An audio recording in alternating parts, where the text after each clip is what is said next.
কবিগুরু রবীন্দ্রনাথ ঠাকুর বাঙালিদের জীবনের সঙ্গে ওতপ্রোতভাবে জড়িত। আমরা বাঙালিরা গর্বিতও বটে যে রবীন্দ্রনাথ ঠাকুর একজন বাঙালি ছিলেন। ঠাকুর বাড়ির বিল্ডিং শুধু বিল্ডিং নয়, একটা কালচার জড়িয়ে আছে। ঠাকুর বাড়ির রান্নার রেসিপি বই থেকে আমি আজকে আপনাদের জন্য আমার রান্নাঘরে পরিবেশন করব পাঁঠার বাংলা। পাঁঠার বাংলা এই রেসিপিটা আমি পূর্ণিমা দেবীর বই থেকে নিয়েছি। এটা একটা খুবই ইউনিক একটা রেসিপি, খুবই সুস্বাদু একটা রেসিপি।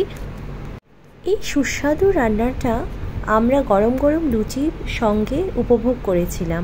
আসুন আমার রান্নাঘরে বানিয়ে নিচ্ছি পাঁঠার বাংলা। কড়াইতে আমি 1 চামচ ঘি দিয়ে দিলাম। গরম ঘিয়ে আমি আদা আর পেঁয়াজ বাটা দিয়ে দিচ্ছি। আমি আদা পেঁয়াজ একসাথেই বেটে নিয়েছি।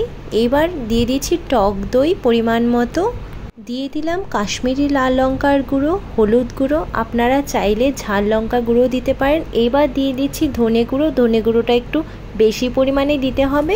ভালো করে নাড়িয়ে এটাকে একটু ফ্রাই করে নিতে হবে যতক্ষণ না আদা আর পেঁয়াজ ধনে গুঁড়োর গন্ধটা চলে যায়।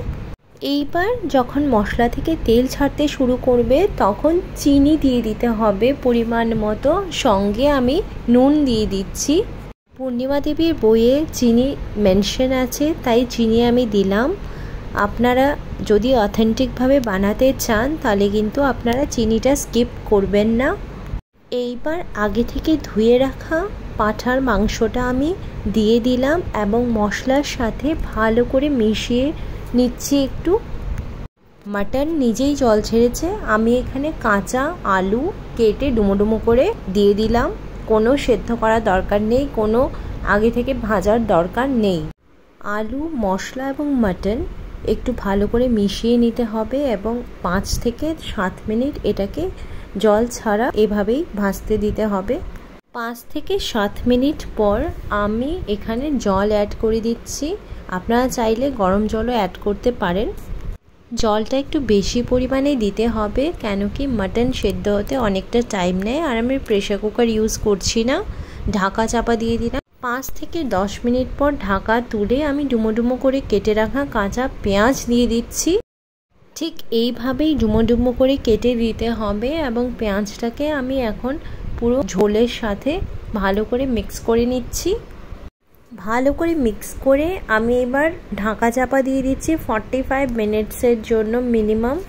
45 মিনিটস পর যখন মাটনটা সেদ্ধ হয়ে যাবে তখন আমি ওপর থেকে ভাজা জিরের গুঁড়ো ছড়িয়ে দিচ্ছি।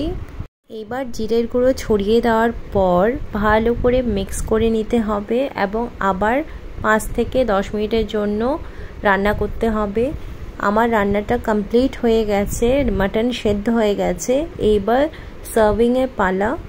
রান্নাটা খুবই সহজ, বইয়ে যেভাবে লেখা আছে আমি ঠিক সেইভাবেই রান্নাটা করেছি, তাই আমি চিনি ইউজ করেছি, না হয় মাটনে আমি কখনোই চিনি ইউজ করি না।